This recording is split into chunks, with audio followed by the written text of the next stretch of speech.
AM 1240 WATN. You know, this story about Aubertine really also speaks to the quandary that the news business is in on this subject of anonymous sources. Because this story, when it originally broke, was, at least according to Political IB, was based on anonymous sources saying that Aubertine had been offered and turned down this offer to become the NYPA chairman, New York Power Authority. And the problem is, now that it's blown up in the way it has, and it's a question, the governor saying there was no such offer, and the senator said there was, and other people have said there was. Well, who are the anonymous sources? Because the decision to float and to put this out there, in other words, if an overture was made and rejected, you know, big deal. You only make that news if you want to impress somebody. So was this sort of leaked anonymously, if you will, by Democratic operatives?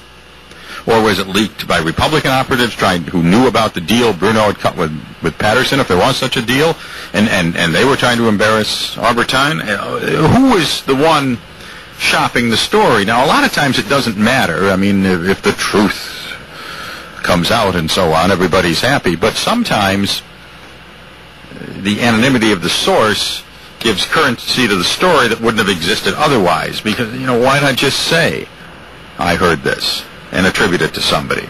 Now, it's an interesting point and an interesting ethical consideration that, well, we grapple with it all the time here at the hotline because, of course, we keep an open ear to things that are said in various bistros and other places here in town, so we sometimes glean information, and we usually don't necessarily quote directly, but in this particular case, I'm like one of these bloggers. I'm like one of these Ted Ford types or something. I mean, what I have to say is, you know, maybe a mixture of commentary and just musings and entertainment, and with a little bit of news mixed in. I'm not a news source. So this is one of these ones where anonymous sources kind of affects the character of the story. Now, I know people would disagree with that and say, how dare you say that? You're not in the news business. You're not a news professional. But it's just an observation based on my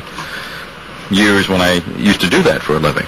755-1240, the phone number, if you'd like to give us a call to be on the air today. There's other things happening. You know, people don't care about this Albany insider stuff, and most people didn't like Joe Bruno anyway. So it's just that simple. Other things going on, well, let's see, a tragedy over in Iraq, 4